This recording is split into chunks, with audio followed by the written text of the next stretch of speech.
had chlamydia before though, twice. Okay. But I ain't never That's the most pretty common. STD. Yeah, very common. In the last 8 months, Atlanta alone, have reported 20,000 HIV cases. I don't know how many times I can say this, but I'm going to say it every day if I have to. You need to keep your legs closed. Atlanta and Houston have the highest and largest HIV cases in America. Both of which have an influx of black people. How does 42,000 people get diagnosed with STDs in Houston last week? That shit on your lip got some shit on its lip. Count me out. At this point, everybody that went to Houston together probably ain't friends. Tell me why Sexyy Red was made the face for the current herpes outbreak in Atlanta. Initially, everyone thought the herpes outbreak was only happening in Houston, but baby Atlanta is taking it. And it's really not that surprising, because we all know Atlanta is a freaked out city. The DL men are hiding in corners, sticking their wood in every manhole they can find, and the few straight men they have are paying pennies to sleep with homeless crackheads who are carrying all types of things. And for some reason, people are dragging Sexyy Red in all of this, because Miss Girl has also been sharing herpes in these streets like candy on Halloween night since the start of the career. And tell me why every rapper in Atlanta who's messed with her ended up testing positive for it. And the worst part is that she is the one shamelessly exposing all this. Now, in case you somehow don't know what's going on, it all started after the just-ended spring break that happened in Houston, Texas. It turns out that 3 million people flew to Houston for spring break, and right after it was over, it was reported that about 40,000 of them had tested for all kinds of STDs, including syphilis, chlamydia, gonorrhea, HIV, and herpes. Mind you, these are the only recorded cases. There are a lot more people who haven't tested yet, so these numbers are going to get worse. Most of these people are probably going to get intimate with others in their hometowns, who will also probably do things with others. And just like that, they'll be distributing this nastiness to folks who didn't even attend spring break. A nurse from Houston was actually the one who put out this information, and it went viral from there. In honor of spring break and all y'all going to Houston, I'm going to tell y'all what the STD rate has been from 2025 to 2026 in case you decided to go out there and hunch. Yeah, this real. I just thought somebody was calling me. Okay, syphilis has surged all the way up to 79% in the year 2025 leading into 2026. HIV has surged and increased in 17%. Gonorrhea, chlamydia has surged 32%. And the ages are from 15 to 24 years old with that. All the hot spots where they're saying like the main sources of these STDs are coming from: Montrose, downtown, OST, South Union area. The demographic is black people, Hispanics, whites, ranging from the ages 15 to 35. Yeah, so if you went to Houston for spring break, I hope you didn't hunch nobody out there.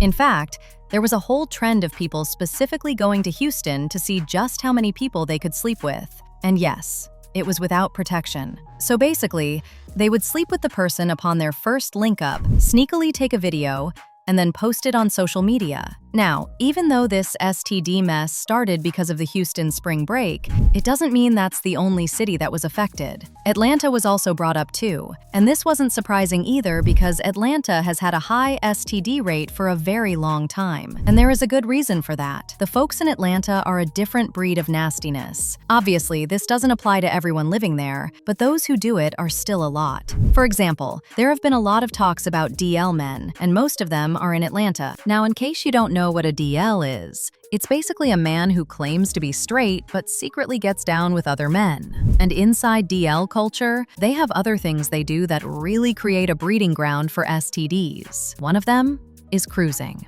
This is when they either drive or walk around known areas looking for quick, anonymous hookups with strangers. They sleep with these people, usually without protection, and go back to their wives and girlfriends as if nothing happened. But that's not all. They also have a thing called glory places, and this one is very popular in Atlanta.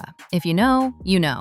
They have intimate sessions with other men they find, known by sticking their wicks into holes dug out in walls of secret places, like adult bookstores, video booths, or public restroom stalls. And recently, There was that whole thing about so-called straight men going to get a cut at the house of a gay barber, who's notorious for giving his clients happy endings. Now, for some reason, Sexyy Red decided to step into this whole STD conversation as if she wasn't part of the problem. Her music alone has led countless women, and even men, into giving in to hookup culture like the one we just saw at spring break. And these things are the exact stuff causing numbers to skyrocket. It's gotten so bad that Sexyy has become the face of STDs on social media. Every social media post reporting on the high rates of STDs in these cities literally has her face on them, even though she wasn't part of the folks wildin' out at spring break. OMG, they made Sexyy Red the face of STDs. And honestly, she has no one to blame for that but herself. She has been accused of having such infections and spreading it to other folks.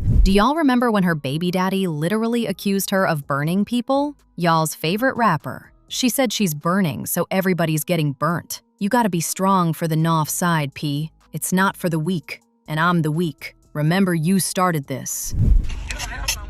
Why you lying? Do all know what's going on with you? Do you tell them you burning, or do you lie to them like you did me? Or is you lying to them you did me? Everybody getting burnt. I don't give a. Or is you lying? Or did you lie to me? Did you lie? Did you tell them the truth? Or did you tell them the truth? When you gonna keep it gangster? Hey. Then when you gonna keep it gangster? When you gonna keep it gangster? You bit. That's what you did. You lied to me for 6 months and then you told me you had that.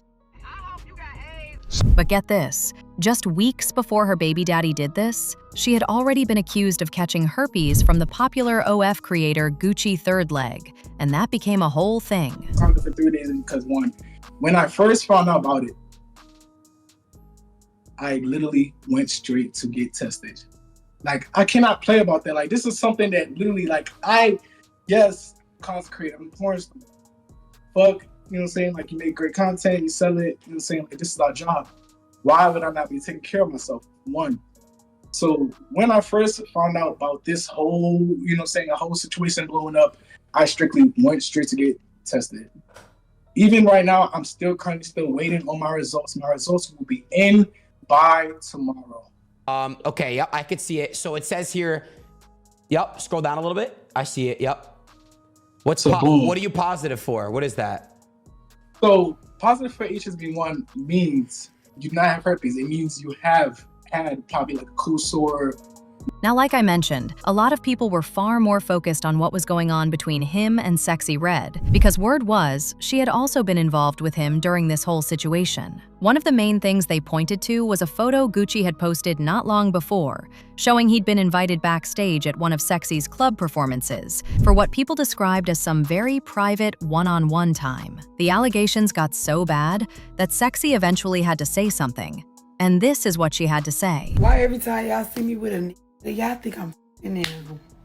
Like, can I just chill? Can I hang out? God, I'm a grown gangster superhero. Leave me alone. And then there's her whole makeup line, Northside Princess, that has a gloss collection with crazy names. And even before all this, Charleston White had also called her a male fluid dump and called her contaminated. Sexyy Red say she liked the raw dog. I bet it was plenty nappy head uncles and everything else. Raw dog and that little old pussy. Them hoes ain't looking at no how. Let the word get out of nigga good. Girl, you good. And tell Sexyy Red, little old ain't nothing but a calm bucket. Hey, she posted a few videos going viral natural, and she got a great feedback. That ain't got nothing to do with her being contaminated. Any broad that's running around bragging about getting raw dog, that little old pussy ain't nothing but a calm bucket. Everybody calming in it. It's a calm bucket. Not only that, that motherfucking pussy go keep a bacterial infection. Niggas don't wash their nuts consistently for you to let everybody raw dog you. And that pussy go be a little funky, letting everybody raw dog you. Yeah, that's she's delivering a whole spirit amongst young girls. She's introducing. We've had a gangster spirit. The gangster spirit damn near wiped the young black males out. This whole spirit This whole spirit is fit to do a number on the young black girls. I bet she got HPV. I bet she done had chlamydia, gonorrhea, trigonometry, crabs, and whatever else that pussy can contract. Hell, you talking about she too motherfucking nasty, mannish, fierce at the mouth, and she ain't got them hot dogs. Everybody done. As usual, people had their thoughts. Like this person who said, "New day, Sodom and Gomorrah, no lie." Another person said, "If a STD was a walking/talking human, it would look like Sexyy Red." But now I want to know your thoughts. What do you think of Sexyy exposing the STI outbreak in Atlanta when she's literally one of the leading causes of it? And do you think the cases being reported from Houston and Atlanta are true? Let me know your thoughts in the comment section below. And don't forget to click here to watch this other messy video.